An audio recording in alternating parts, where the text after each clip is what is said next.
Did anybody watch The Long Shadow on ITV or ITVX? Didn't do men any good, did it? It painted men in a bad light, the 1970s, 1980s. The Long Shadow. Let's have a look. Now, being a child of the 60s, I spent half my childhood in the 1960s and half in the 1970s. The back end of the 70s, mid to the back of the 70s, there was a notorious figure in West Yorkshire, from where I'm from, and he caused absolute havoc in the north. The guy was called Peter Sutcliffe, from Bingley, West Yorkshire. And I remember them days, and I had a sister 4 years older than me, and I can remember all the panic that went on. Now, when I was 10, my mum and dad split up, and my dad and my sister lived in Bradford, and me and my mum lived in Huddersfield. Two of the areas that Peter Sutcliffe visited regular, and where some of his crimes took place.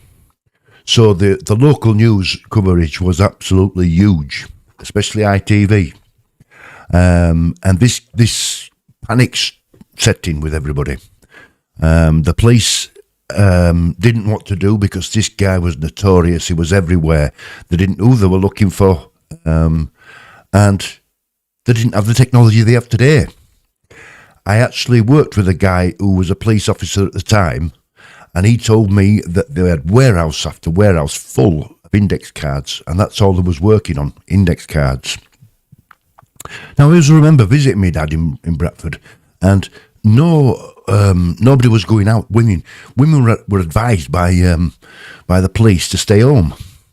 And I remember my sister being possibly, I don't know, maybe 18, 19, and she wanted to go out with her friends, and my dad stopping her. It was unbelievable, the fear that this guy struck into the West Yorkshire, especially.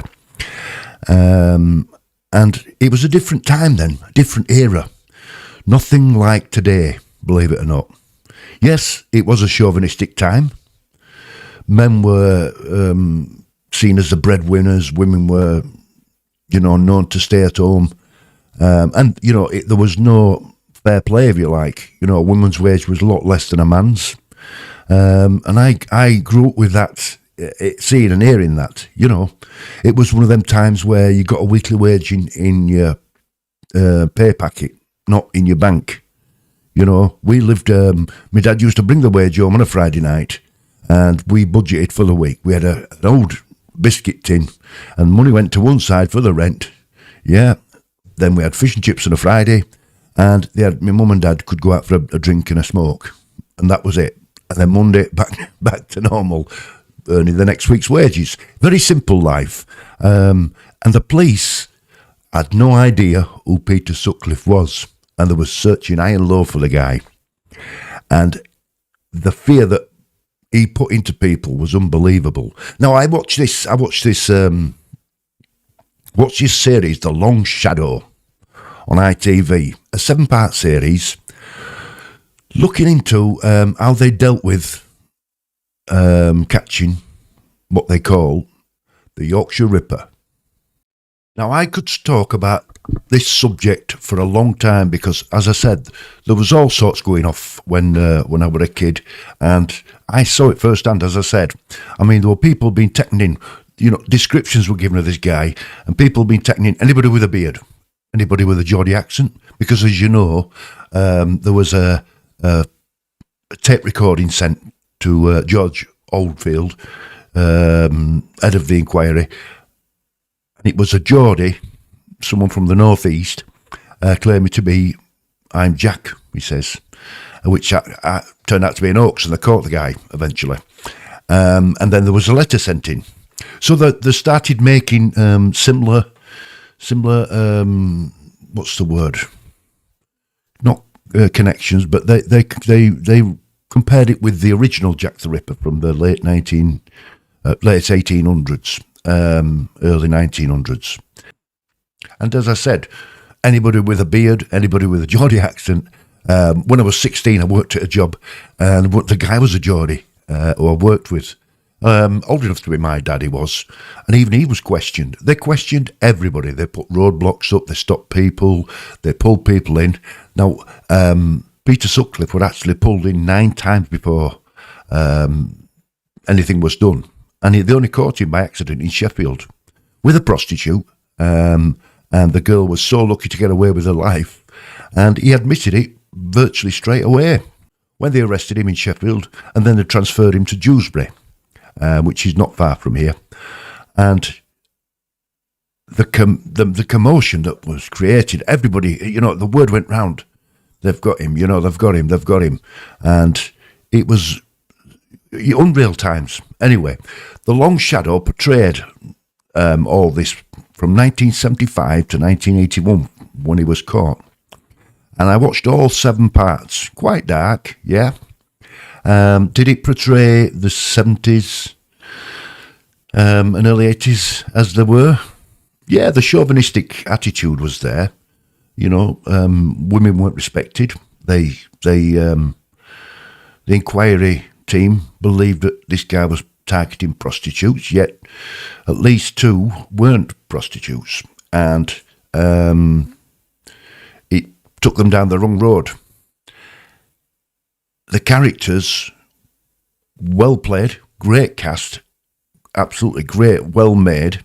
Now, there's a connection, they reckon, between this character, Peter Sutcliffe, and Jimmy Savile. Now, if you didn't know, one of Peter Sutcliffe's victims was found at Rounday in Leeds, and it's only a stone throw from where Jimmy Savile's penthouse apartment was. In fact, when Jimmy Savile looked out of his window, he would have been able to see the crime scene, which is eerie. It's eerie. Considering they're both from West Yorkshire, or they were both. Thankfully, they're both gone now. Jimmy Savile was taken in, and they took a mould of his teeth, Jimmy Savile's, and he was questioned regarding the Ripper crimes. So it's another story to look into. Was there a connection? Also, Jimmy Savile introduced Peter Sutcliffe to Frank Bruno in Broadmoor. So, the dots are starting to connect. Yeah? You could say I'm wrong, but maybe it's something we need to look into. But back to this Long Shadow. As I said, well made, great cast, the acting was spot on. The chauvinistic side came out of the 70s, which, yeah, it was. But growing up, we didn't notice, we didn't see. Men were men and women were women. Or should I say, men were men and women stayed at home. That was the mentality. Not my mentality at all. But, if I'd have said that to my dad, he'd have said, well, you're not a man until till you run an household. Well, my mum run a household. That's how I looked at it. She was the one that stayed at home, and kept us all in place. My dad never smacked me once when I was a kid. It was always my mum. My mum did it all. Anyway, a lot of these victims were single women, and they had to earn a living. And they portrayed that really well. They put that over really well. But it showed the panic. I mean, some of the inquiry team died along the way, and I think their story they told put it down to the stress and anxiety of all this and having to get results, the pressure from the government, etc. Would I watch it? Would I advise anybody to watch it? Yeah, it's a long haul. It's a long one. Like I say, 7 parts, but it does. It puts each victim. It goes through each victim virtually, which I do believe there was 13, and some survived, obviously, but they say that there may be more. And it ends with on a positive, because one of the victims' sons grew up and became a motivational speaker, and to this day he's out there, touring, giving speeches, being motivational and saying how you can come through things, etc., and how to survive things. It was good that it finished on that note, and he explained just where he was today. It's all a sad thing. It's all a sad episode. It's all a sad business, is this, but it's instilled in your mind if you went through them times and you remember them. Yeah, because don't forget, these women were the same age as my sister and my mother. You know, and they just didn't have a clue. Unfortunately, he was caught with false number plates. And, you know, one of the police officers had the foresight to go back to the where they arrested him and found an hammer and a knife. And it all went from there. Now, Sonia Sutcliffe, his missus, she stayed with him, I do believe, 10 years before she divorced him. She stood by him originally. It's controversial because he said that he pleaded insanity, I think, so that he could not have to, so he wouldn't have to go to prison. Now, it is known that he did say to Sonia on one visit that if I act nuts, they'll send me to a nut house. So that was actually he actually said that to Sonia. So was he insane? Who knows? But you know, he's dead and gone now. He did his time in Broadmoor, and then he was transferred to prison. And from there, he was a victim of COVID, I believe, and he passed away. So that's just a little insight into the series. If you're into crime, watch it. It'd be worth a watch. As I said, it's well made. A little bit of dramatic license involved, as there always is with these things. Great acting, great performance, great directing. Did they tell the true story? To a fashion, yeah.